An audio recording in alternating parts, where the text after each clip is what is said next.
What's up, everybody? Welcome to the Kind of Funny podcast. I'm one of your hosts, Greg Miller, alongside the producer slash seducer, Nick Scarpino. What's up, Greg? Not much. You're wearing one of the sweaters I like a lot. I like Thank looking you. at it. Jen, lean in and look at it. Look at the detail on it. It's actually a thermal. That's why I like it. And that's, again, like, I'm not kidding. I like this sweater, and I've seen it. It reminds me of my dad's long underwear. You know, big old #1 crane operator Greg Miller. He comes back from a job in Chicago in January. He used to be wearing the long underwear thermals underneath his flannels. Right. Well, you know, it snowed there, and here I'm just an old man who's cold all the time. Well, no, that's the thing. Everything Dad wore back then, you know, I'd get mocked for. Either my friends making fun of him, or like when he gave me like the Napa hat. Like he had a Napa hat from Napa Auto Parts. He gave me that thing, and I'd wear that to school. He'd call me a Napa head.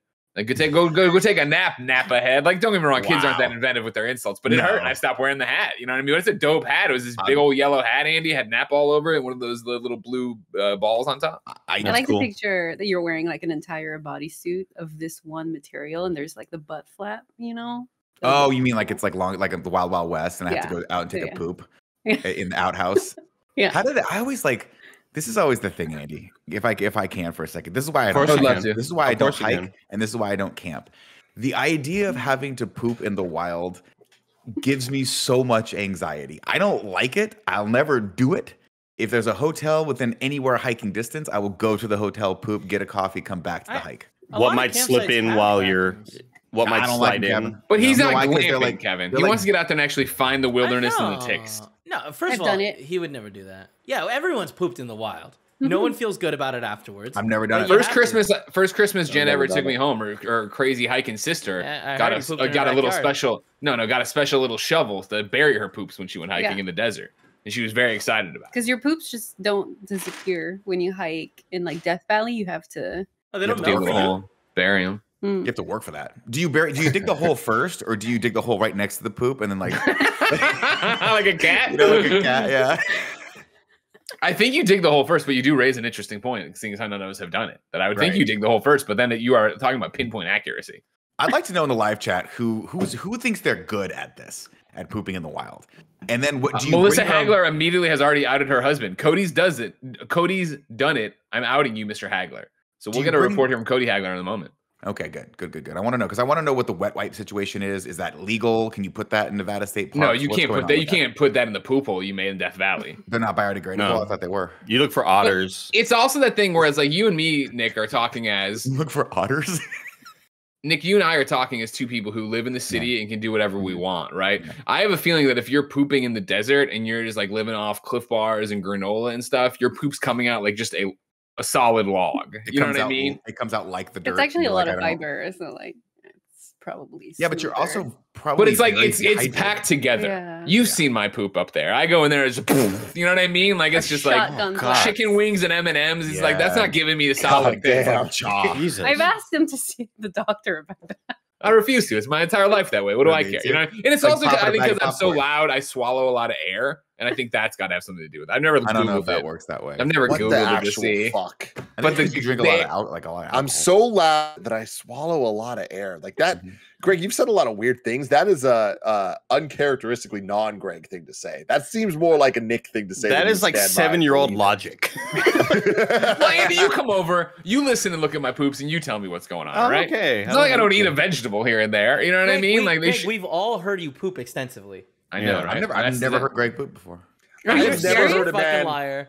I've never heard a man more afraid of people hearing him poop than Greg Miller, which I semi-respect. But it is only semi.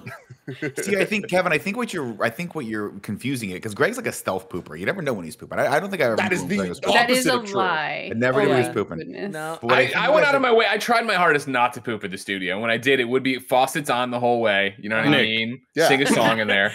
Nick, if you ever heard the sound of a chainsaw and a jackhammer going, that was Greg trying to mask. That was Greg masking. You do realize we would be in there and we'd hear the faucet go on, and some of us would just be like, all right, let's walk to the other room. Let's give it 5 minutes. I'm right near the doorway, by the way, so like it's leaking. I'm getting some of the effects, you know. Oh, man. I appreciate it. It's like, sorry. It's like the people that were close to Chernobyl. You know what I mean? Like I'm within the radius of it, you know. You're the first wave. Yeah. He's awakened the baby a couple times, by the way, because like. Okay, that's not true. That's not accurate. Next door, right? That makes sense. Yeah. When you ran in there to throw up Saturday night, you woke him up. So let's not start throwing stones from our glass house, Jen. All right. I'm sorry, I'm a screamer. You know what I mean? Screaming the entire way to the bowl. It's coming. One of the other voices you hear is Forbes 30 Under 30, aka the second best baby blues in San Francisco, aka the engaged one at Tim Geddes. Never pooped in the wild, and it has less to do with the poop part of it, more to do with like I'm real particular about my hands being clean. I need them clean all the time, and that just sounds like a recipe for disaster there. For sure. But it does sound liberating. But that's the thing. So you can hold your poops. You can hold your poops. Yeah. Yeah. No, can't do that. Can't do that for a second. If I gotta go, I gotta go. You've heard the story. The chill in the grocery store. It's all well documented. You don't need to worry about it. But I'll tell you, Andy, oof, the times I've had to go, and you just gotta go. Now, again, the pee I can hold forever. And I credit this once we went camping, Yogi Bear, Amboy, Illinois, with Jellystone Park. We've talked about it before. We went and watched Wayne's World. Maybe it was Wayne's World 2. I forget, but they were doing movie night there. Me and my friends went, and I had about 19 Dr. Peppers. And let me tell you, it was painful walking home, but I got there, and then I peed. It was that thing, Kevin, you've been there, Kevin, where you drink so much soda, right, that you got to go to the bathroom so bad, but then you cross over the threshold that when you got to the bathroom, I had to sit there and like, come on, go. Like my body had turned to stone. My bladder had turned to stone, and ever since then, not a problem. Not a problem. Incredibly painful, but not a problem now. I can hold the pee, no problem. That always happens to me when I'm in an emergency situation at the movies, and it's like, all right, I need to plan out this pee. There's a soft moment of dialogue here. I can likely miss this. I gotta go pee really, really quickly, and I've been needing to go for the last hour, and I get there, it's like, hurry up! I'm missing out on fucking the death blow. John Bernthal doing something, you know? Andy, can I ask you a question? Very personal question. When you leave the theater and you see that runway of just that silent carpet, and it's a little bit farther than you want it to be, so bad. Do you get a little bit of a gallop going, a little bit of a run going? Sure, yeah, a mild jog. Do you ever feel like Tom Cruise from Mission Impossible before? Jesus God. See, the problem with it is it's like your body and your mind want you to do the gallop. Yeah. But your bladder's like, you can't be doing those type of moves right now. Like this is DEFCON 5 situation. Yeah. You got to kind of just like shimmy quickly down that extremely long hallway. Do you ever pull on your waist like your kind of pants. Jeans? Yeah, the pants. You ever pull away from your bladder and you go, oh yeah, that's affecting it. I didn't realize that this was actually kind of digging into it. Yeah, the pressure. Have you never unbuckled because you're like, I need the space. I need the space. I'm gonna need that extra centimeter there for the. I hold. We didn't account for this. Yeah. I hold everything to the limit often because I don't like. Okay. I don't like Kevin unbuckling because he needs the space. I hate using public restrooms. It grosses me out. For sure. Anytime I'm taking a pee and I can hear someone else like farting away, getting through their stuff, I'm always like, this is. I don't want to do this. I don't want to contribute this to the world. There is one, Kevin, because I don't disagree with you. I don't think it's abnormal to feel that way. But there is something really liberating and freeing about being in an airport restroom, knowing that you're never going to be here or see any of these people ever again, and having your Bluetooth headphones on, blasting something, and then blasting in the toilet. And you do it, and like, because I got loud music in my ears, and I'm like, I don't care who's around me. There may be nobody. There may be 7, stalls full of people in each stall, 7 people in each stall. And I'm just like, I'm just going at it. But the music, I'm just kind of like in a different spot. You feel like you're in your personal space, yeah. I've got other priorities too, Greg. It's like I got to get to the gate. This is the least of my worries. Other people hearing. Have you already picked up your snacks? Do you need to pick up your snacks? Are you worried about that? What did the line look like when you passed the Hudson News? Exactly. Did it look like I'm going to be there forever? You know, barbecue baked lays, sort of. I gotta pay $19. Meanwhile, the stalls next to Andy are just like, is he farting to the tune of Tom Sawyer by Rush? Yeah, sure is. Is. And I go, you're right. Yeah. A lot of people say, Greg, you got no new stories to tell. I saw something once so horrifying at SFO. I've never told a soul, and I'll tell you all now. Went into the bathroom, just peed, nothing crazy. Came back out then to use the faucets, wash my hands or whatever. And there was an employee there cleaning the sinks. And I was like, this is a great service. And I'm glad this person did this. But then what he did is he took a brush and he went up around the inner rim on the inside of it. I don't need to see that ever. Knocked down a whole bunch of weird worm bugs. SFO bathrooms, worm bugs up in the crust of the sinks. Everybody, now I'm never going to the toilet outside ever again. Wait, but how did you? You got close enough to see? I mean, there's multiple sinks, so I'm washing my hands next to it, and he goes do do do, and all these little wiggly fucking worms came down. Yeah.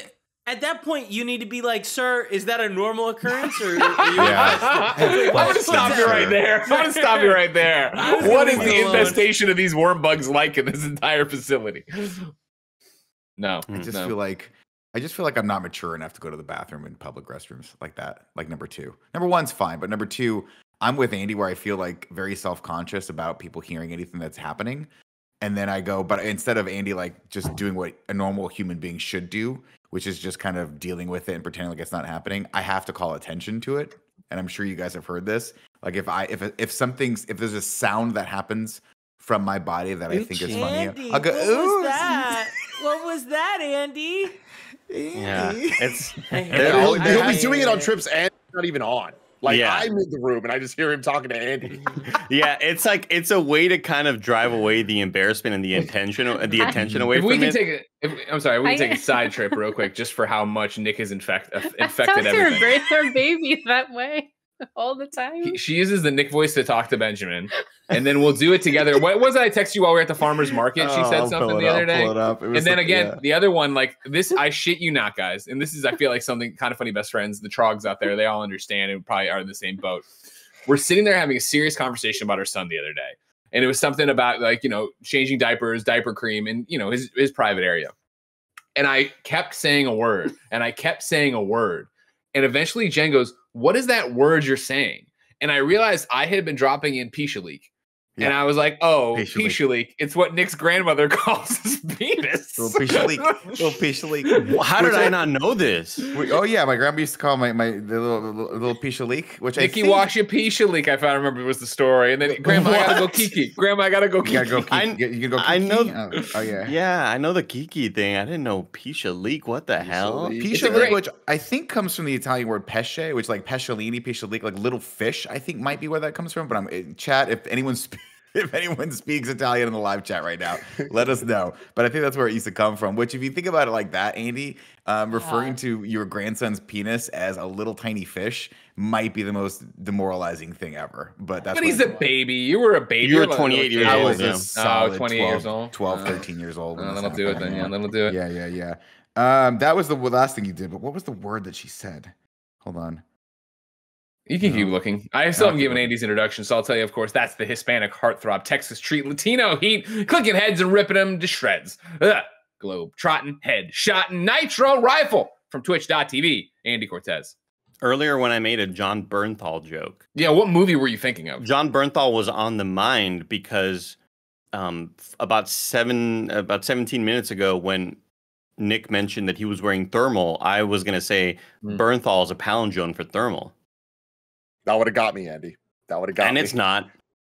But then you would have had us all think. It's just the B that throws it, but yeah. The opportunity never arose to bring up Bernthal again until the movie line. And that's what you got to work with what you got. You know what I mean? Like we're always that got me too. We're always zip zapping and bopping in, Tim. We're always zip zapping and bopping in. We zip zap and bop on the Drop of Jon Bernthal. Nick, what do you got there? I see you're listening to your phone. Yeah, it wasn't a text message. You sent me a voicemail because you got your hands were busy. But Jen said, "Chill." I got a little chill. Like chill. She thinks of you. Yeah. I don't know how to say that. And I was like, you said something else in response, but for some reason I don't know how to rewind voice memos. Don't worry about it. So whatever, there it is. It's just the way the little Nickisms has infected everybody, including the fifth member of the podcast, my wife, Genevieve Saint-Onge Miller. My wife. Bonjour. How are you? I'm good. I'm at lunch right now. Papa Jen will never know. He'll never find out. I'll never understand what's happening. Jen, the other day you decided to send me a voice memo. I did. Oh, God. To sort of substitute what you assumed was going to be a Greg voice memo, but really Greg is watching a video of Cody Rhodes talking about WrestleMania. That's correct. So you decided to I thought you were going to get one. You never got one. So here's one just to make up for it. It was a great change of pace. It was lovely, and also, Jen, you got a future in ASMR. Oh. You've got a future in ASMR. Lace them out there. Talk about Pisha leaks. I do not want to talk about All you need is just like doink, doink. You need like a little a little can and just like do a little of that and be like, hello. Hi, Andy. It worked out so well, and I was like, oh, and I had headphones on. I was like, this is ASMR. She's got a future in this. Yeah. So just if Papa Agenda ever ends up not working out. I know you got big dreams about this company, but it's time to be realistic with ourselves and go to ASMR. Noted. Duly noted. Duly noted. If you didn't know, ladies and gentlemen, this is the Kind of Funny podcast. Each and every week, 4, sometimes 5 best friends gather on this table, each coming to talk about whatever's going on in their lives. If you like that, you should be part of the show at patreon.com/kindoffunny. Over on patreon.com/kindoffunny, you can write in to be part of the show. You can get the show ad-free. You can get the show with the exclusive post show we do, and you can be watching live, just like Mike L, Lexi G, Madeline Stanley, Gustavo, and so many more are. Of course, if you're watching live, chime in there. Sometimes I see it and I bring you on the show too, or we call you or we yell at you. You know how it is.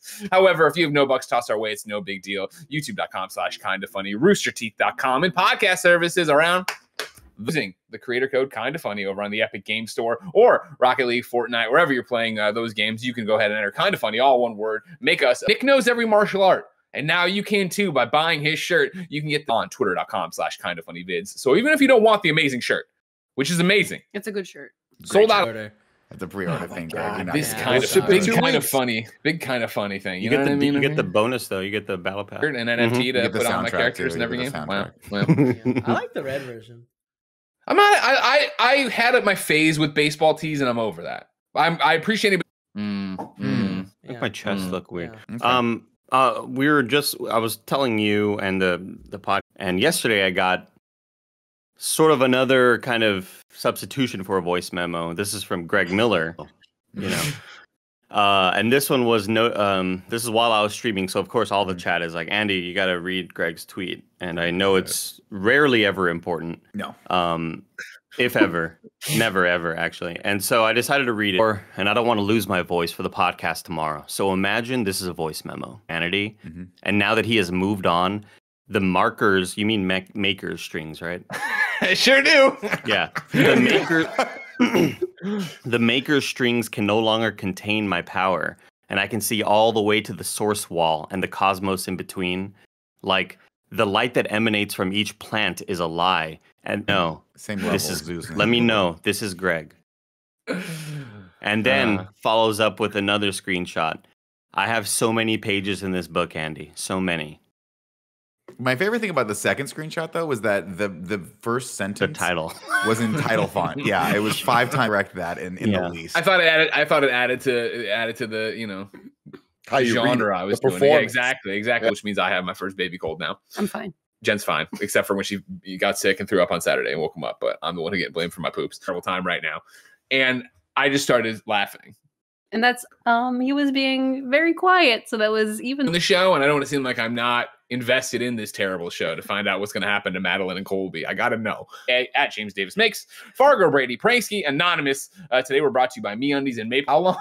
What are we? Kind of funny. I can't even tell. Kevin, how? What? 20 minutes. 20 minutes. 20 I need to go. not bad. Yeah. I'm not going to cry the entire episode. He's getting it out of the way. Oh yeah, no, that's definitely not the case. Like, it's going to happen here and there, obviously. But it's just so hard to say, and that's why I wanted to come talk about it so early. Jen and I have both obviously talked about this together, and it's all we've talked about. Obviously, he passed on Friday. It wasn't out of the blue, but it was faster than we expected. Like, we had originally planned on putting him down this Friday, so the coming Friday, and we came home on Wednesday. Obviously he's been declining in health. He's a 16-year-old wiener dog. This happens this close, and we knew we'd been getting closer and closer to it.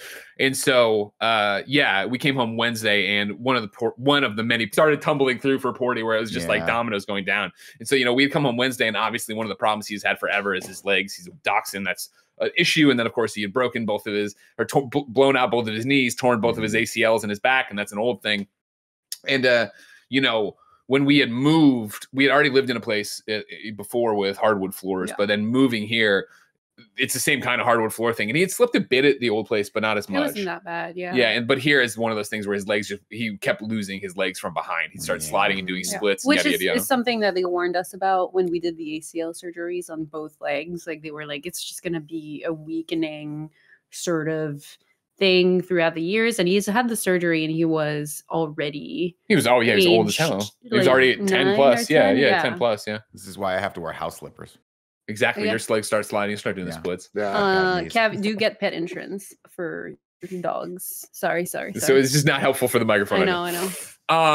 So anyways, though, we came home last Wednesday and he was splayed out, like splits on the ground, and he had clearly been there a while. Yeah. When we scooped him back up, we had gone to swim lessons with BJ, and when we scooped him back up, like the floor was warm, like he had been down a while. And it was just that thing of like, okay, well, we got to push this up. Yeah, and that was one of the obviously key moments because he had been having issues eating. Like, I had been hand feeding him. God bless Jen. Yeah, she had been feeding him by hand for 7 days because he was being such a little bitch about eating certain things. And we were going through motions of what to feed him because he would turn down his usual foods and his like high quality treats, and then I would just cycle like I would meal prep for him. I would do like rice and chicken and carrots, and he liked that. And then the next meal on the same day, he would refuse to eat that. So I would switch over to salmon, and then, like people food because he didn't want to do his dry food anymore. And then he didn't want to do his wet food, and then his new wet food, and then his old wet food. So like we were kind of exhausting all the options to keep him fed. He was still drinking water, which was great. Like, that's the last thing you don't want to happen. But the problem it created is that he was taking medication for seizures. And so the second he stops taking his treats, then his seizures come back. And that's not a situation we wanted to put him through. And so he had Cushing's disease. He had... I don't know if we ever talked about it on the show, but did I ever talk about like his bleeding mouth on the show? I forget. Oh my God. Like Jesus Christ, no. We talked about Kevin's bleeding ear. Yeah, that's right. No, in September, like in the run up to Benjamin, right? He's coming in October. Porty had me take him to the emergency room like 3 times across 3 different weeks. And it was all somewhat tied to the same stuff. But it was like the main was that we had woken up one day and he had blood on his paw and on his bed. And Jen was like, blood upon the bed. And I looked at him like, maybe he broke a nail at the base. Like, I think he might have broken a nail at the base because I picked him up the other day and he had caught on a blanket. And so we inspected and looked for it and couldn't find the spot in the blood. And I was like, okay, cool. We'll keep an eye on it. And all day long, no blood. Nothing's happening. It's like, okay, maybe it did its thing. Shut up, Echo. Echo, stop. Good Lord. And then that night we went to bed and I woke up at 1 o'clock to Jen just going, don't move. And like my eyes snap open and there's this puddle of blood between us in the bed. And she's like, it's Porty. So we scooped up Porty. We ran to the bathroom. We flipped on the bathroom lights and you're like doing this thing to try to adjust your eyes. And we're searching the paw and it's because it's got blood on it. Searching the paw, trying to find the cut and can't find it. And finally I looked in the mirror and Porty was there and his face was just all covered in blood. I was like, Jen, look at his face. And we looked at it and she lifted his lip and all this blood came out. And so it was like, scooped him up. I guess Benjamin was here, right? Because you had to stay home with him. It was October. Here. It was after. It was actually after he was born. So, he went to September because of the GI issues. Exactly. That's right. So in September, he did go every other week, but that was because he ate succulent. And then he eventually pooped out a full succulent. We didn't know how or why. Still alive.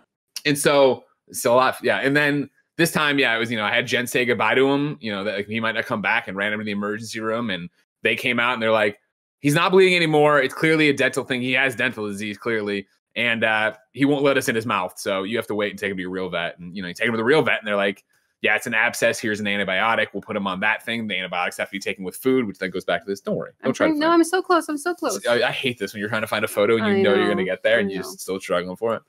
But yeah, so that was all compiled on it, right? Of like all these different things that are getting to Porty, where it was like we knew we were running out of time. And so after the thing on GDC week, I had woken up that Monday, and I forget anymore what happened the night before, but it might that he went out a million times. Was that it? And he threw up or something? Yeah, he had trouble, obviously, like staying asleep, and then I think his legs were just getting. Yeah, I remember waking up on GDC Monday and being like, if it wasn't GDC, I bet we'd put him down this week. Like we just were trying to find the right time to do it or whatever. Which like there's never.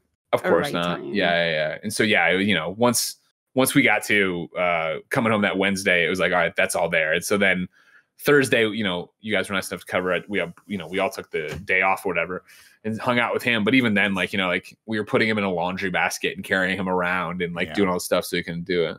I got it. Okay. I don't know if it's gonna show you. It's a little video. I don't know. God. Okay. You have to cover Greg's face. That's Jesus. Good.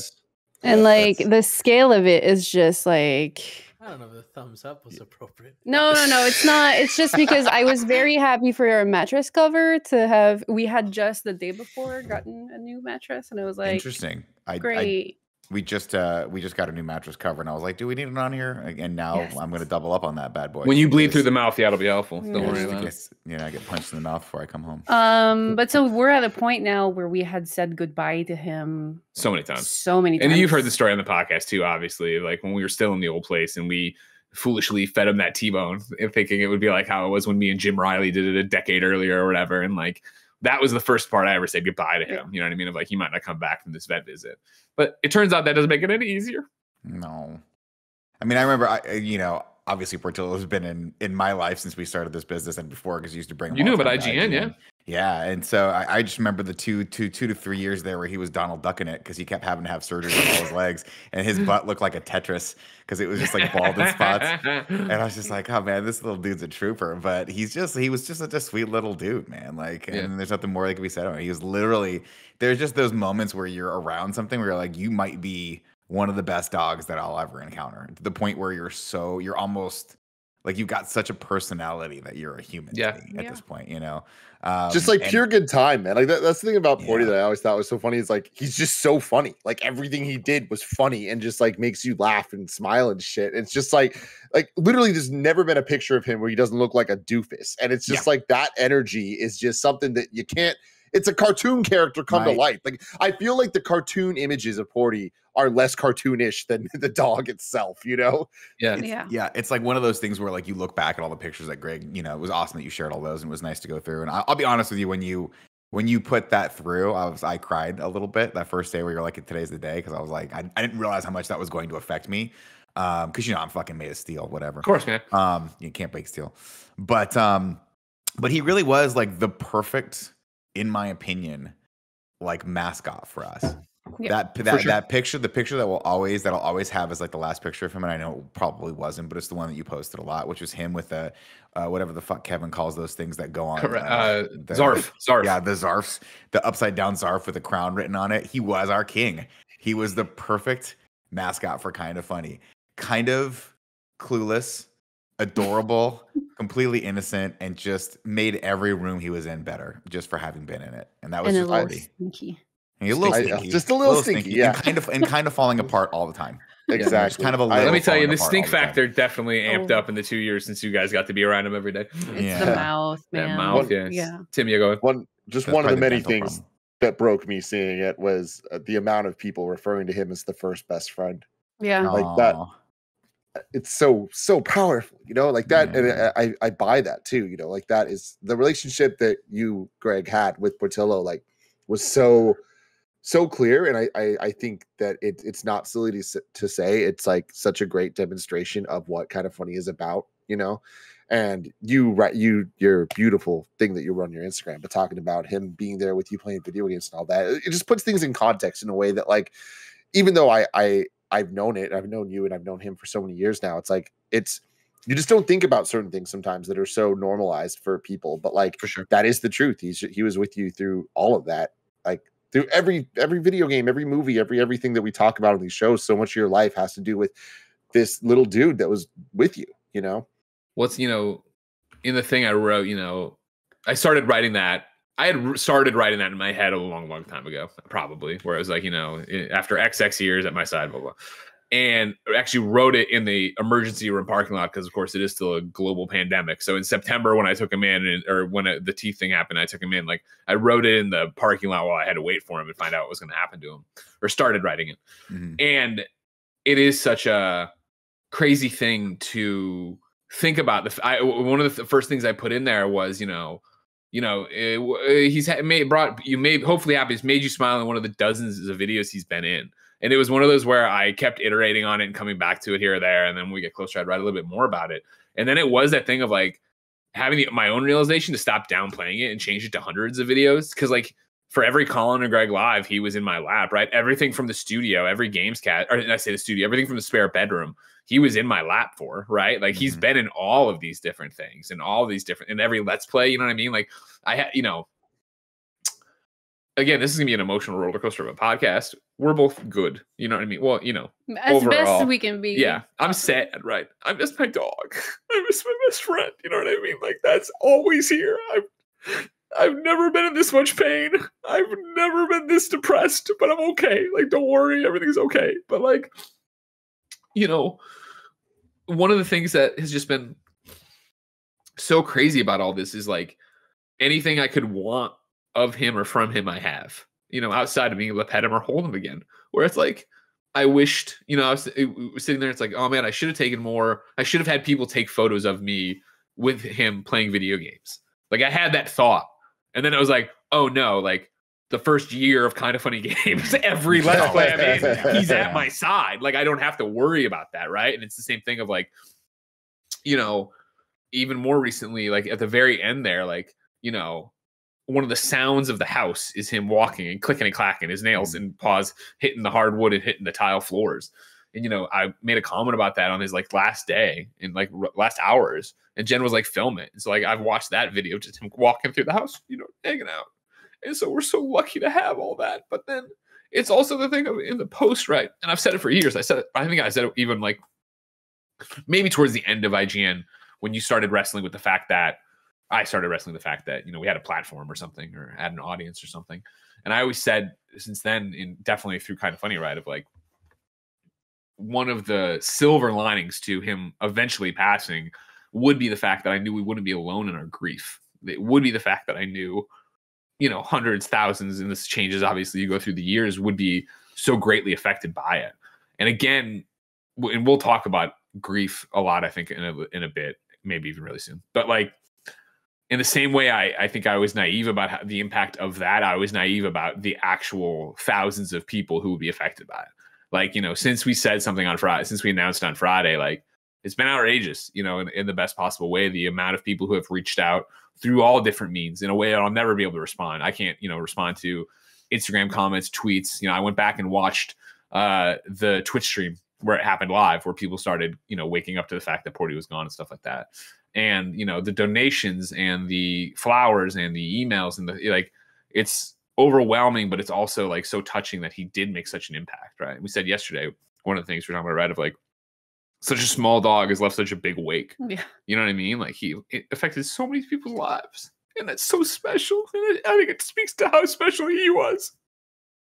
I spent a bunch of hours this weekend trying to scour through footage because I know we have footage of this and I just can't fucking find it. But at Kind of Funny Live 2, which was the one that we had, the catwalk, like there's a clip of Porty walking down the catwalk alone and thousands of people fucking losing their minds. Yeah. And I need to find that clip so bad because it was just like such a perfect moment. But what I did find, and I posted it, was just clips of him chilling at the table at the meet and greet and just how stoked people were to meet him, and like there's footage of people just walking up and petting him and stuff. And I just loved it. Like he's one of us, like he was literally just at the table with us and was there so many different times. And like all of that's just such great memories. Yeah, that was me. I was one of those people that was like, I had met you all before at other events, but that was my first time meeting Porty. And like, I took a photo and sent a picture to my friends back home, and I was like, "Oh my god, I'm with Portillo right now. Like it's something I just never thought would have happened because obviously meeting you all at events is a more natural thing. I just never thought I'd meet him. Yeah, that day was when we were doing the live stream. It was interesting because it's like we knew that we had to kind of be strong for Greg on that live stream. Sure. And so like the grief didn't really set in until I started reading all those tweets afterwards, like late at night. And through that stream, I feel like I was totally fine. I was just like, this is, it absolutely sucks. Send the love out. And like, it hadn't really hit me yet until that night, until reading all those tweets and reading all those and seeing all the photos and everything. And man, it was a good breakdown. Yeah. I mean, even for us, I think we were writing on the same day, on the day of, we were writing the wave of duty. We had to take care of him by making the right choice. And we called those amazing people in the Bay Area called A Gentle Rest. Right? A Gentle Rest.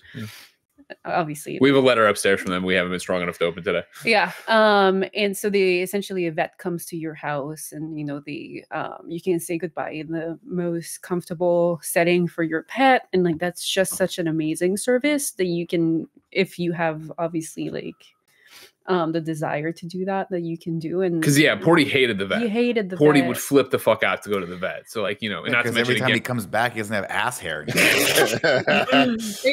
hated it too. If every time I went out, I came back, what happened to my ball hair? But yeah, on the day of, I mean, we were devastated, obviously, and it was like physically and emotionally extremely challenging in the moment of things happening. And they give you a lot of space and they wait for your call whenever you're as ready as you can be, and it works in steps. But then we went out for lunch wanting to celebrate him. But I think, again, we were riding so high on this is happening and we're just in action mode. And then when we on the drive home, we just were dead silent, both of us, because it was finally kicking in, Yeah, it was, the realization, right? Because we were the same. It was,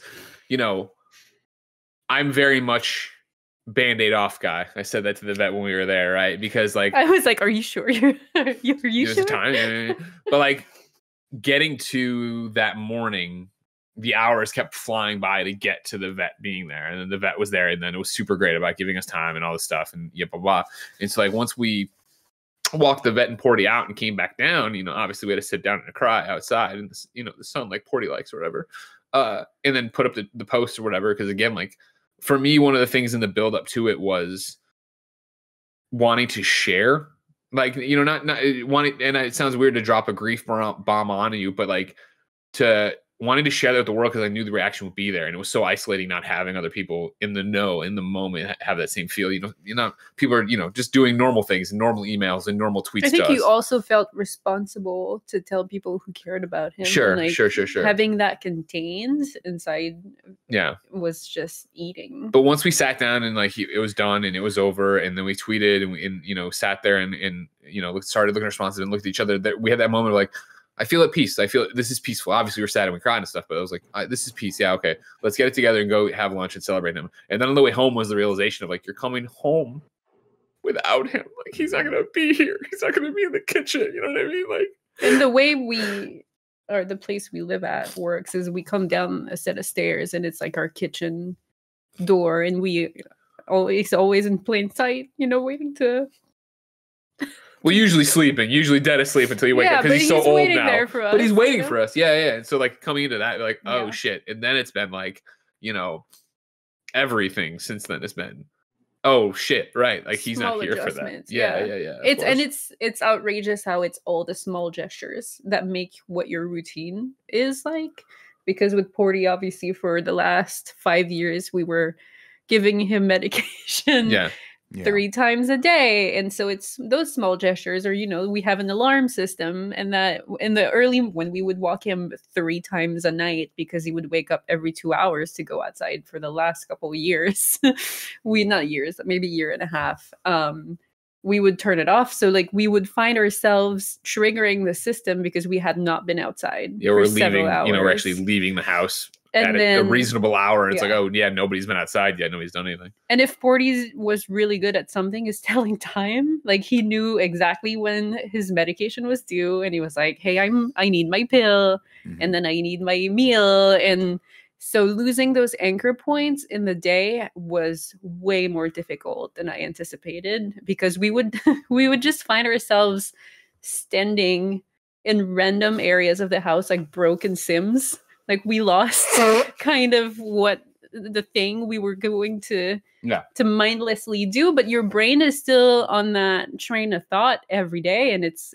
been that. And the most significant thing for me, and I know we've been talking obviously about this for the last 4 days uninterrupted, just crying to each other, and it's the silence in the house. Not that he was an extremely loud dog, you know, but it's just he made little noises, and like he would walk around and his little tippy tap on the floor, and he had a large presence for like a very small creature, and it's all the combination of those things that's been really difficult. Yeah, for sure.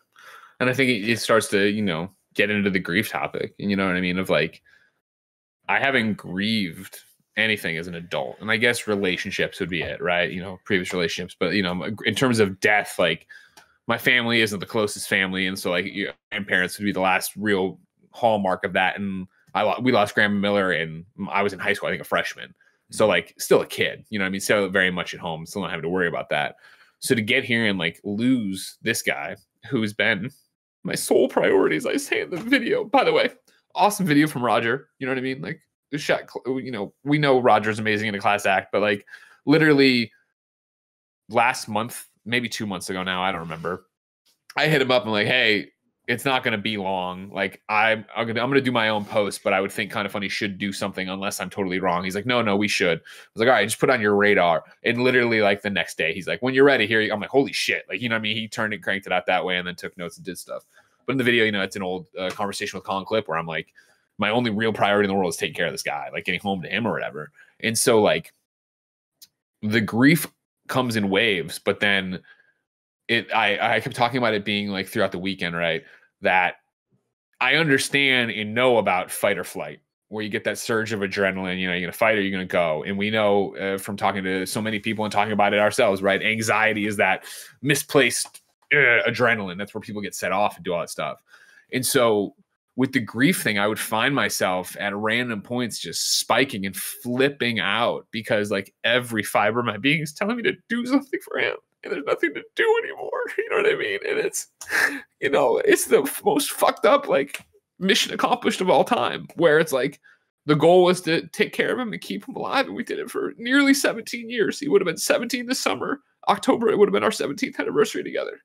But like, we did it. We accomplished it. But at the end, there's no like finale for it. It's done. And my body still thinks I need to. And so I still flip out about it. You still wake up in the bed, you know, in the middle of the night or the morning, and it's like you look for him, or you don't want to kick him, or whatever. You know what I mean? Like you got to be on the lookout for him, or something like that. Or you know, like when I walk into the kitchen, still, you turn that corner, you look for him, or you know what? 2 nights ago, we were bathing Ben, and like you know, I look behind me because usually Porty would walk over and say, "Hey, what we're doing is not there." And it's like those little things that are like, fuck, you know what I mean? And it's so intense, like for real. Like I think that it was interesting when I started tweeting about it, or you know, Instagramming more about it, and I know I Instagrammed a lot about it. But people like, you know, our friend Susan Eisberg, Wonder Woman in Justice League, the cartoon, when I was saying like I'm going to post more about this, she was like, yes, you should. Like, you know, she's a big dog person. She's like, you know, you should share what's happening internally, but also so people understand. And like, I didn't understand. Like, I've lost pets again, but they were like, I was a child. They were my cats, but they were family cats. It wasn't like, again, my sole priority. And so like, I've heard and talked to friends who have lost animals in like, you know, as adults or whatever. And they've talked about how strong and how much it hurt. And you're like, oh my God, yeah, blah, blah, blah. But like nothing prepared me for how bad this has hurt. Like, I mean, like literally, and again, we're fine. This is just the grief talking. And I'm talking about literally synapses that fire, but aren't real thoughts or whatever. But like those moments of like, man, I'd rather be dead. Like, you know what I mean? Like you immediately go, whoa, that's not what I think. That's not how I feel. But like, you have that flash of just like the pain you're in, right? And trying to deal with the finality of never getting to hug him again or kiss him again or smell him again. Like, and it sounds crazy, but it's like, I would never have imagined that height of an emotion. And 100%. We were both just like, huh, shit fucking sucks. Like, I don't know how we can go about our day. And the only thing that's kept us going is Ben, because like he's a baby.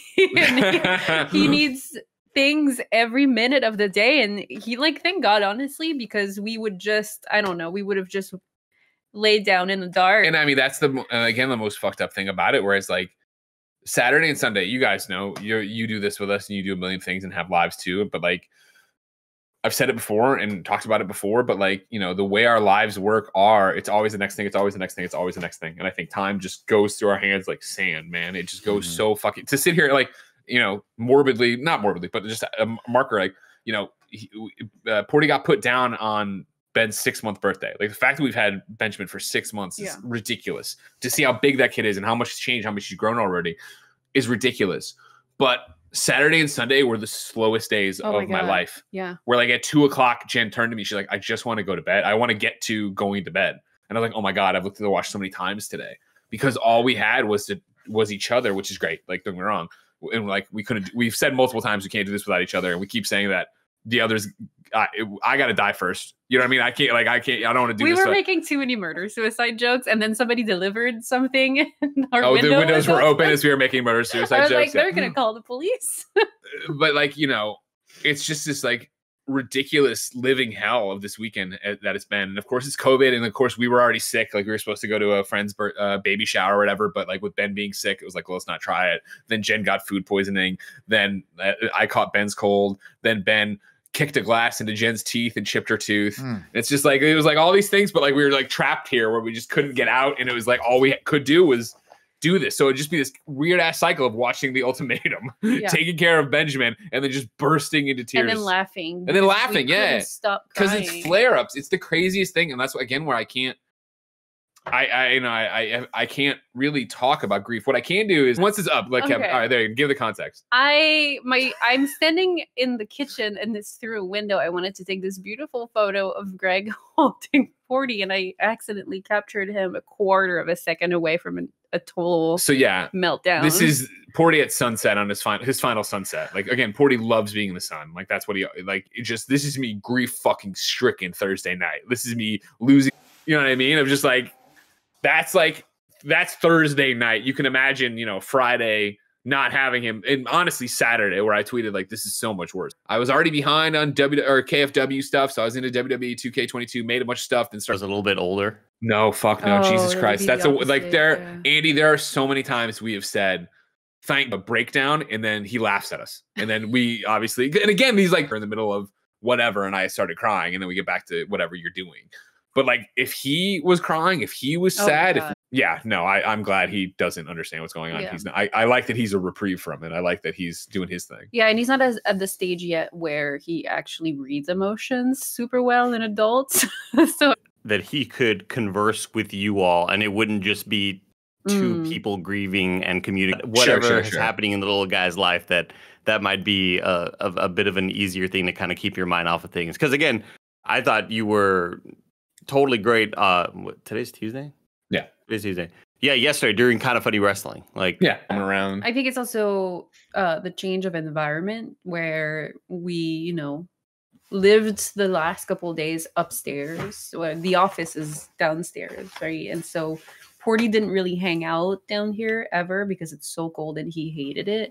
And so no matter the distractions upstairs, there's all those reminders all the time. So I think that's why work is especially helpful, and we're doing so much better when we're dialed in. And I think yesterday, that made a significant difference. You could be watching live and crying with this, just like Timothy as Alexander is and Slacksar.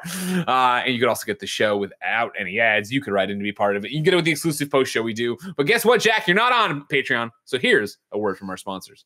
Shout out to MapleStory for sponsoring this episode. After 17 years of rich MMO gameplay wrapped in a unique 2D side-scroller, MapleStory is ready to proudly lean into its cute and expected juxtaposition of cuddly, smiley characters with rich, multi-layered MMO gameplay. The campaign focuses on telling a story of immense character customization, a vast array of weapons and mounts to choose from, a seemingly endless horizon of lands to explore and battle, all while dealing huge amounts of damage to monsters of all shapes and sizes. I know a lot of people out there their love Maple Stories. So, hey, come check out this armed and adorable campaign. This is your world. With over 40 classes and thousands of cosmetic customization options, you can play how you want, and there's just so much good stuff. 18 years of content, no signs of slowing, means you'll never get bored. You can go to maplestory.nexon.net. That's maplestory.nexon.net for more, or you can just click the link in the description. This episode is brought to you by MeUndies. I love MeUndies. You guys have heard me talk about MeUndies for years at this point. I'm always wearing the MeUndies shirt, the MeUndies lounge pants, the MeUndies undies, the MeUndies socks. I can go on and on and on. If MeUndies putting out a product, chances are Tim Gettys is wearing them. The MeUndies membership is literally designed to make your life easier with free shipping and returns on every order, savings on virtually everything they make, exclusive sales, and early access to their newest stuff. There's kind of no reason not to join. Get super soft undies, bralettes, or socks shipped directly to your door and live a more comfortable life knowing you always have what you need at your fingertips when you step out of the shower. MeUndies has a great offer for all of you. Any first-time purchasers, you can get 15% off. All right, we're back. That was a great transition. I won't get credit. Professional. Segue. Holy, you know what I mean? Bills. Like, I mean, we're never gonna care about how much money we poured into this dog. But I was doing the math in my head this morning in the shower. It's a lot. Yeah. Remember when we looked of modern medicine that can extend their life and oh my make God, their quality of life better, but you know that's the conversation. That's always the question. Yeah, that's the conversation we kept having because as the responsible adult you are in terms of health like issues or recovery, and so the grief is that I wish there was somewhere to point it. I wish that I could be mad. I wish and this is all at times. I wish that I could be mad. I wish that there was somebody who caused this. I wish that you could sit there and say he was taken too soon. You know, we knew he was going to go. We took him and he passed on without any pain. Like before he was in immense pain. Yeah, he was sore the day before with the legs giving out, but like it wasn't that his hind legs, Lucy came over because of course, she's Ben's godmother, but she's hair reporting and all these things. Like, the final day, that Thursday, right? Like we FaceTime Steimer in Germany, right? Like, Christina obviously took care of Porty for so long. Like, like we got to say goodbye. Everybody got so many times. I'm sad. I'm so sad and I'm so fucked up and I'm not myself and yada, yada, yada. I'm just a big grump making carnitas upstairs. But like, it's that thing of one of the things that grounds me in it is like, well, if you would have told, usually every morning I've woken up and been like, it's better. And then I get an avalanche of. Yeah. I had the peak crying hours to be 7 to 12. And then we have lunch. Yeah. And then. Yeah. And then from 1 p.m. His ultimatum. So the ultimatum, Andy, is this. Did you watch the other show? Love is Blind. Love is Blind. Did you watch Love is Blind? No, of course. All these different couples show up, and in them, one of the people in the couple has given the ultimatum: either marry me or end this relationship. Oh. With somebody else for 3 weeks. Then they couple back with their original person. No one is in a good relationship or even that much of a good person in ultimatum, but it's great trash television. Because like literally, I think it was Thursday night where I was like, let's just put on garbage. Like I don't have any in it to watch. The Rookie with Nathan Fillion. Like it just seems like a sure. It seems like an action kind of 24 like show, Now Madeline Stanley in the live chat said there's no way any of the couples survived the ultimatum. Into it, not realizing there was going to be a cliffhanger. We're pretty pissed.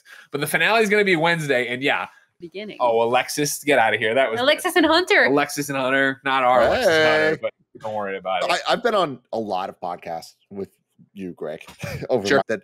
This is a different type of hard for me. Like I'm trying my best to just be cool and not cry and stuff and just stick through it. Like I'm sitting here like scratching my skin. Like we'll just cry.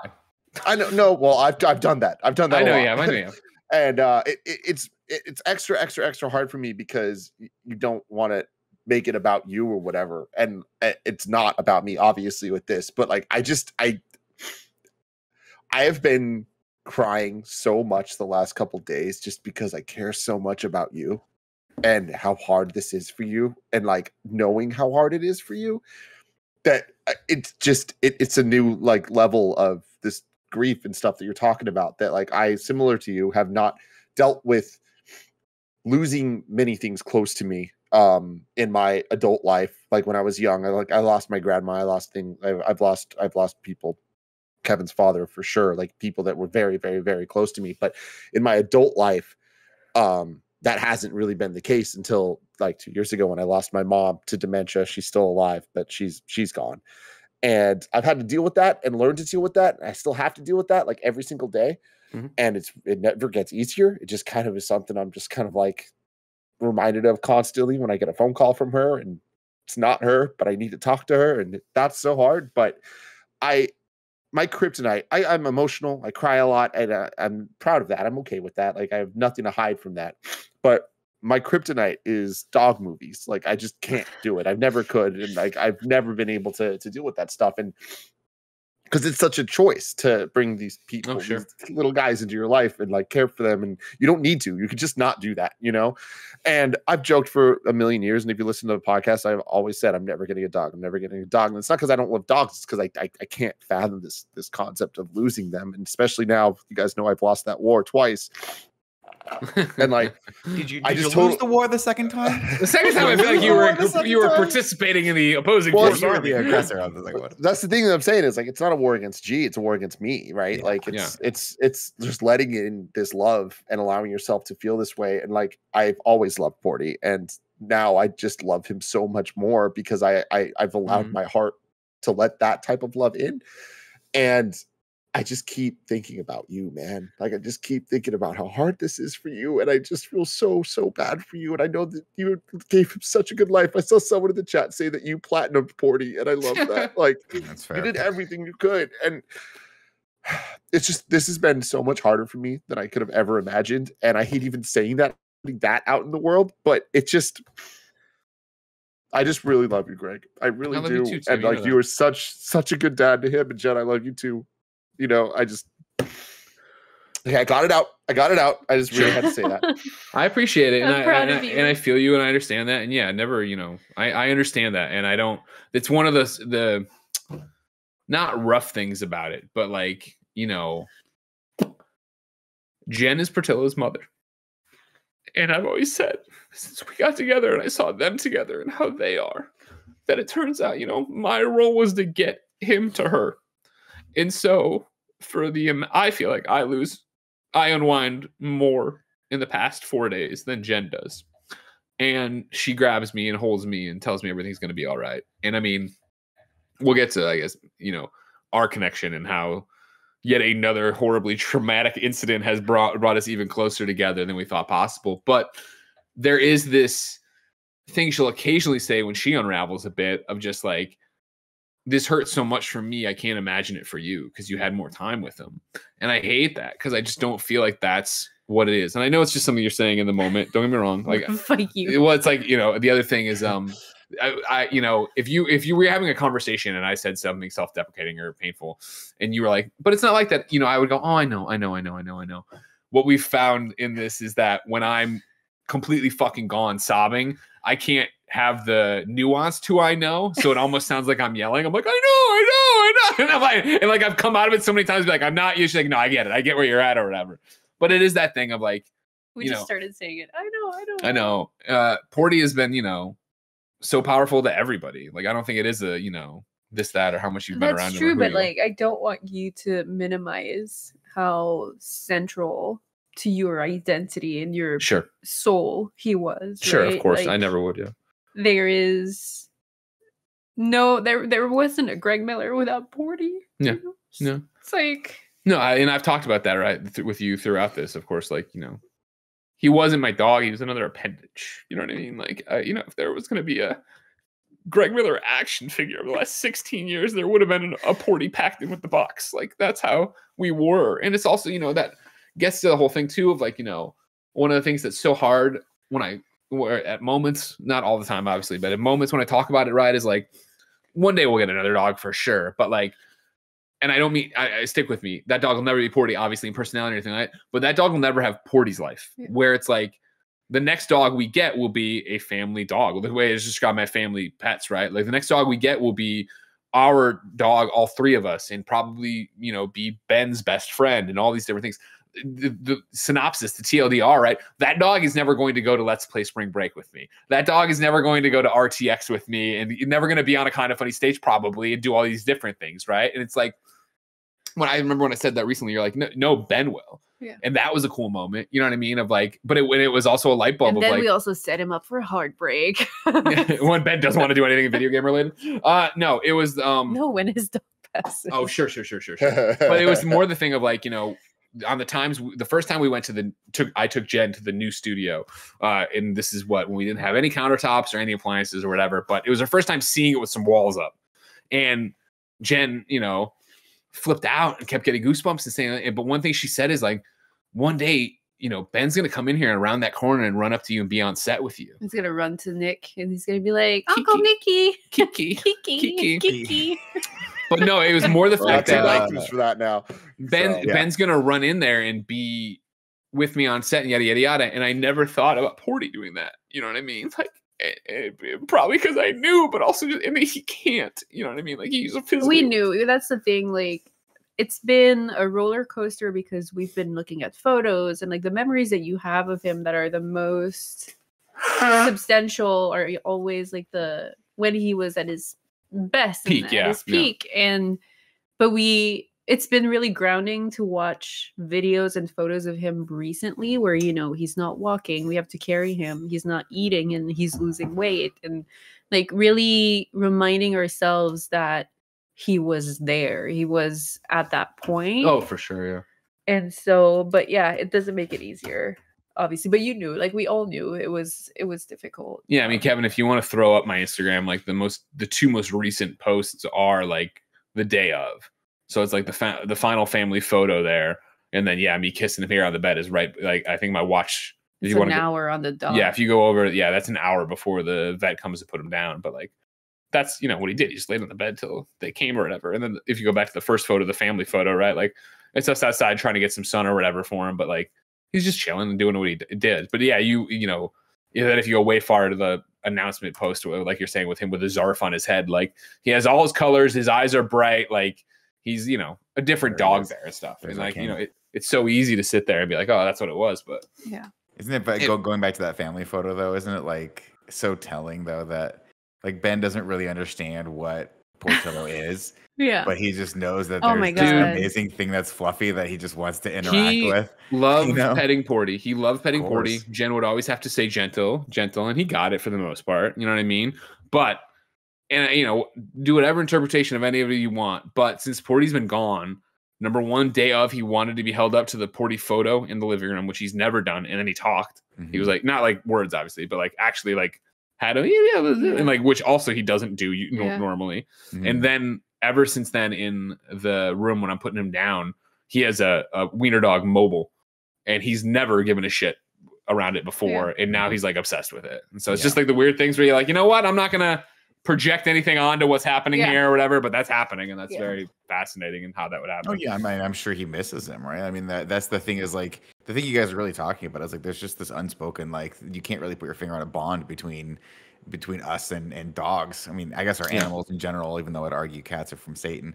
But you know, and it's just you can't really put it into words. I mean, that's just how it is, and that's what the importance of like that relationship is. And I think BJ probably felt that, you know. Yeah, and we've talked a lot, obviously, over the last couple of days about the family dynamic and the makeup of our family and how that's had to shift dramatically and why it feels so intensely like just like a train hits you every morning when you wake up, because we have to readjust. And like I'm sure Ben feels it, where, you know, every morning we would do family time where I'd get up and I'd go wake Ben up and get him in a new diaper and get him in a new outfit, and Jen and Porty would wake up in bed. And that, or maybe would wake up in bed. Sometimes Jen would keep sleeping, but if they woke up, she would say, "Let's do family time," and we'd all come back and be in the bed together. And like so, like would pet him, and so it's so to do like, you know, that Saturday or Sunday or whatever, where I went and got him, and I came in, I'm like, "Do you want to do family time?" And it was this weird thing of like, is it family time if Porty isn't here? Like, what is this new thing? What is this new move? I don't even know. This new makeup, right? And that's something, you know, we've talked about a lot. Like, again, back to it, like, do you give Jen all the flowers in the world? Like, I could not do this without her, and she has been so supportive in taking care of me at my lowest, obviously. It never made me feel bad for it. Not that I expected anybody would, but like, stop crying, you little bitch. But just the fact that, like, you know, there's like no judgment, and then for her to feel those same things, the fact that we're feeling the exact same thing, so intense, you know, and the fact that like it's not lost on me either. Like, it's 6 months from the last time this happened. You know what I mean? Like, Jen, you guys obviously have known, and I say you guys meaning you three and Kevin, obviously, but then also everybody who's watching knows how much I love Jen, and I think understands our relationship and how powerful it is and how fast we got together and yada yada yada. But you know, to go through the trauma of childbirth in Benjamin, right?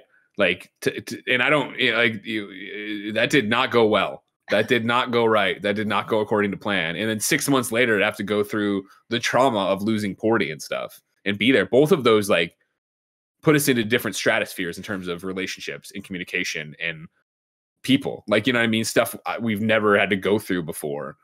And I don't know. It's ridiculous. Yeah, we're just bonding over intense emotional events, which I suppose it's a sign of a healthy relationship. Maybe also because we have the normal time. Yeah, we have normal times where we're both tired and annoyed, and you know, we just like me. But in those intense moments, the fact that we're both so raw and we just welcome each other's emotions, I think has been. I mean, we're on the same page. We have the same priorities. We care for each other. Like, those are all obviously pillars of a good relationship, and so it's just this beam of intense emotion for several days, and like, you know, I'm so grateful that we're on the same page there, because it's I had previous experience having to put a pet down, my 18-year-old cat, but I was in my early 20s and I was not living with him anymore. He was at my parents' house, and so I never had to go back to the space where he lived in. And so I went back to my Montreal apartment and lived my life. You know, it was an easier transition. So, but in this case, it's unparalleled. Also because I've been telling Greg, like, I've never known him without Porty. So when I met him, he came with Porty. And so Date one. Like, yeah, first date, he was there. Like, and, we're at a fancy steak restaurant. His dog's in a tuxedo, so whatever. We got drunk and we went to watch Nashville, all right, and Porty was there. That's a very cool first date. Yeah. I think, you know, you guys have been through so much recently, and you know, the difference being like 6 months ago, it's like it was so hard for you going through that, but that ended with something great. This is, you know, this is the end of a journey, and there's a beginning of a journey, and there's something beautiful to be said about that. For sure. Like, for sure. No, I mean, that's not lost to me. That was the build up to you know, putting him down. Was the I kept saying, like, you know, as we were getting closer and closer to having Ben, you knew you knew your life would never be the same. You knew it was about to change, but you knew it was going to be additive. You didn't know what the next day would feel like, but you knew it would be this positive thing, and it would be, you'd have this new life and yada, yada, yada. Whereas with Porty, the buildup of putting him down, right? Like, I felt like one built up and one built down. You knew it was going to get there, and the next day would be completely different, and you wouldn't know what that would feel like, but it would be subtractive, that it wouldn't feel the same. And obviously, like, you know, there's silver linings to Porty, you know, not being around, like, you know, the medicine, the treatment, him being out of pain, all these different things. We only have one creature waking us up at night now. Yeah, exactly. Porty and Ben tag teamed us for a long time. One would be up, one would get up, one would get up, the other would get up. Ben would wake up, then we'd put him down, then Porty would be like, hey, we're up, and then we'd put him down, and then Ben would wake up, and then Porty would be like, are we up again? And then that would be, it was that for 6 months. Yeah.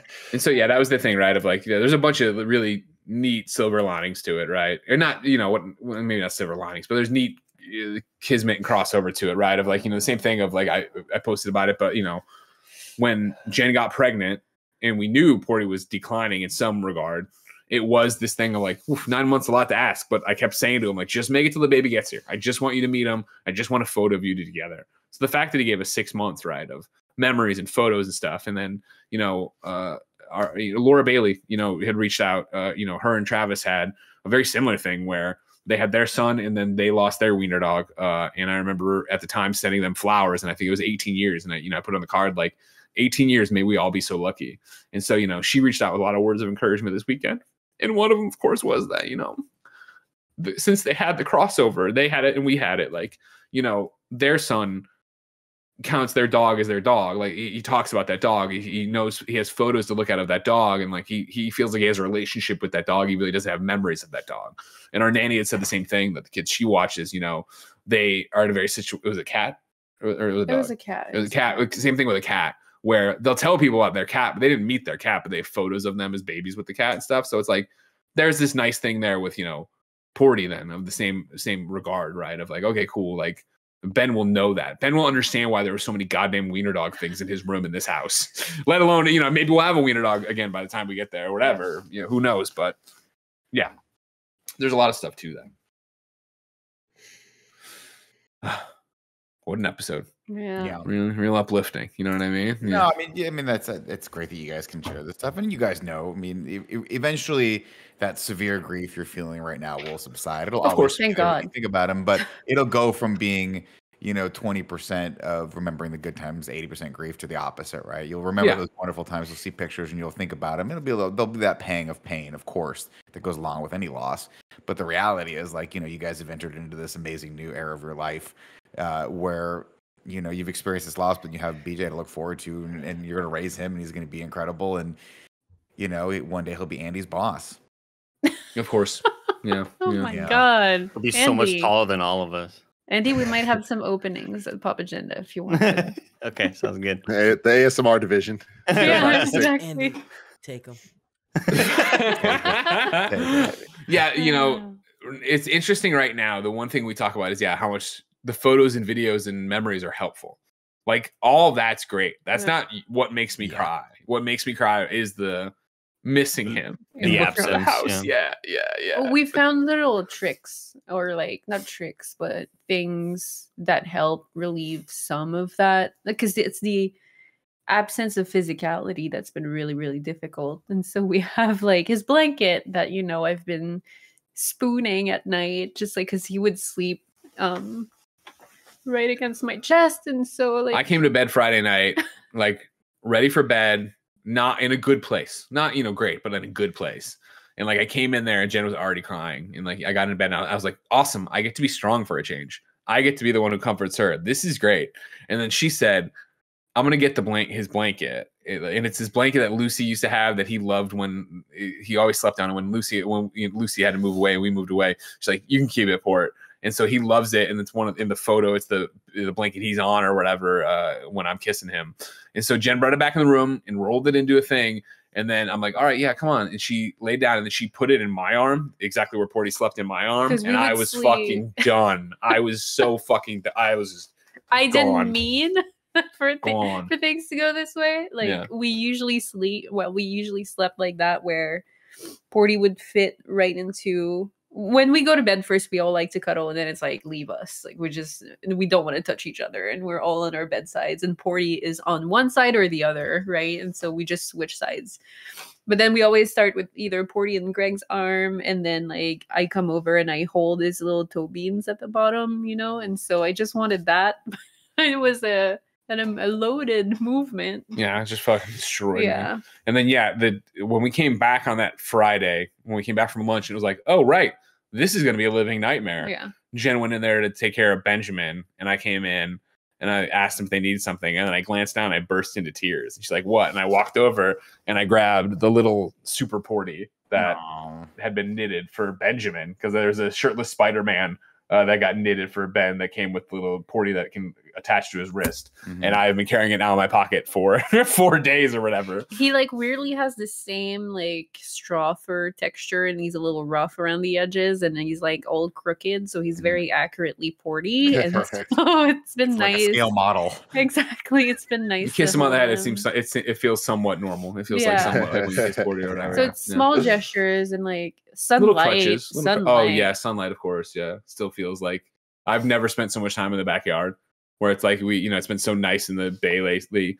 And like, like at Friday, Saturday, Sunday, like I would just go out and sit on the steps and cry. Yeah. Because that's where I know he'd like to be and where he liked to walk around. And then Jen took his water bowl out there and put his water bowl out there for animals, and I was like fucking devastated by that too. Oh god, skunk that comes at night.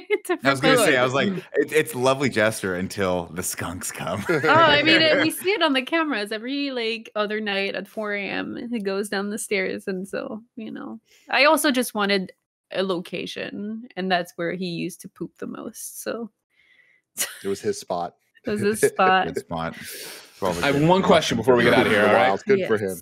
Eric Myers writes into patreon.com/kindafunny and says, "Hey, Greg and Jen, I hope that you two are doing okay. As a dog owner, I want to know what is the one thing Porty did that may be small, but you feel defined him?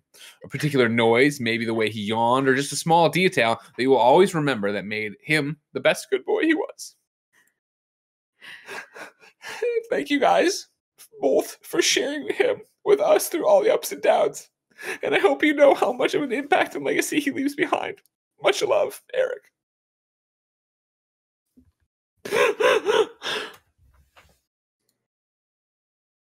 For me, it's when we make fun of him going, "Ew."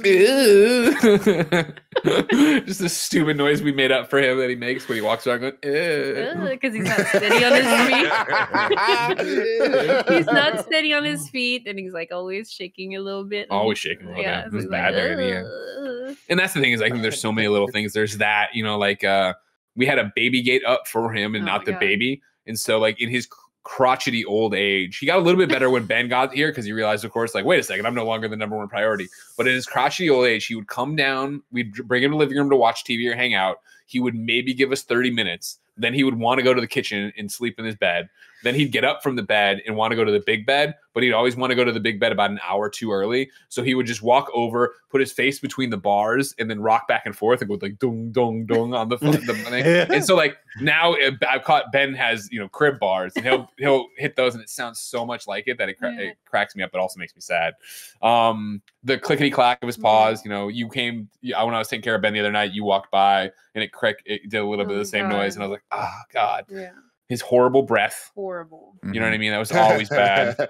In the last few days, he started drinking from cups again, which he had completely dropped in the last 2 years. You remember that when he would only drink out of cups. When I was going through phones, I had so many things of us. Yeah, exactly. A CJ's or a Shakespeare's cup, he would drink out of it. Like a solid 2 years of no cups. Yeah. And now, like the last 2-3 days, that's all he wanted to do. Yeah.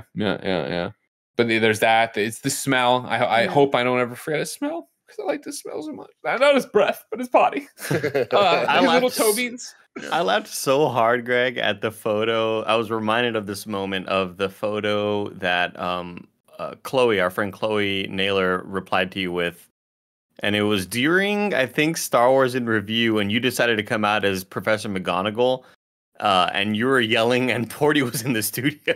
And Porty walked out like...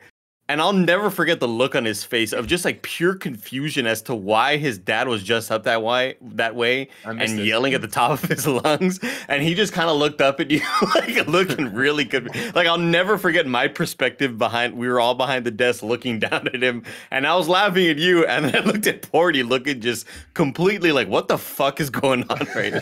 That was a great moment. There's one that I need to dig out. Tim will remember it, and I think it's Ben Please Be Excited, but if it's not, I apologize. But it was like a month, maybe even 3 weeks after No Way Home had dropped. I think it was Ben Please Be Excited sent me a one of his photoshops, and it was Ned and MJ looking into the portal, and it was shirtless Spider-Man coming out. There it is. Oh my God. Yeah, Kevin, I'm gonna send this to you. I totally missed this. Anyways, it was the one this is Chloe that I'm sending you, Kevin. The one I'm talking about is the shirtless Spider-Man and then pantsless Spider Dog. He had edited them to come out of the portal too. And so I sent it to Tim. I'm like, is it too soon to post this because of spoilers? And Tim's like, yeah, it is. Damn. But then I never put it up, so I got to put it up today. I'll put it up after. Yeah, now it's fine. But yeah. Oh, 40. I love it. Wearing his bravery bandana, the same bandana he wears in Tome. Oh my God! So confused in that moment. Ladies and gentlemen, This has been the Kind of Funny podcast. God, I almost totally forgot that thing. We'll never forget him, and he's always going to be part of Kind of Funny, which does amazing stuff all the time for Kind of Funny. Back in October, he gave us a whole bunch of different designs for merch lines we were going to do, and we were going to have new Kind of Funny merch every month. You can go see Sensei. So there's two schools of thought on it that I've gone over in my head, where you cancel the merch line, or I know that you're watching this podcast and you love us and you think we're great and yada yada yada. I also know how many people try to hurt me on the internet and don't like me, and that's fine. I don't care. I don't care. I don't care about people who don't like me. I care about making content for you. But we rushed this to merch to try to cash in on Portillo's pack. I love the design. I love Nick. I love Portillo, and I want it to be out there. But I can't. The amount of times that we see a t-shirt, topical t-shirts, you know, yeah. And it's like that just can't happen anymore because of how long it takes to like test these things out and everything like that. Yeah, I mean, from a selfish standpoint, Greg, and I know that that's a difficult thing probably you'll have to deal with at some point, but I really want that hat. So 100%. Probably one of the best designs we've ever had. So, and we put out merch when he was alive. So like all the hair to sell on a Kind of Funny Day 2023. You kidding me right now? You think we have it? You think we don't have a text thread going back and forth trying to paste that thing into a mustache for Kevin to wear? Exactly. It is so not a lot of fur to it. Would just be like a little teenage. It would just be like one little Hitler mustache. And it's red, so it would be like, what is going on with Kevin's mustache? To do a post show, of course, on patreon.com/Kind of Funny. You could get each and every show ad free. You could be watching live, just like Nick from Campfire Designs is, Greg Spencer and Joshy GR. If you have no bucks tossed our way, it's no big deal. YouTube.com/Kind of Funny, roosterteeth.com, and podcast services around the globe. No, I just got a burp in the middle of it. You know, I made some carnitas tacos before this. It was great, but man, you know, we got a post show to do, ladies and gentlemen. But until next time, thank you so much. It's been our pleasure to serve you.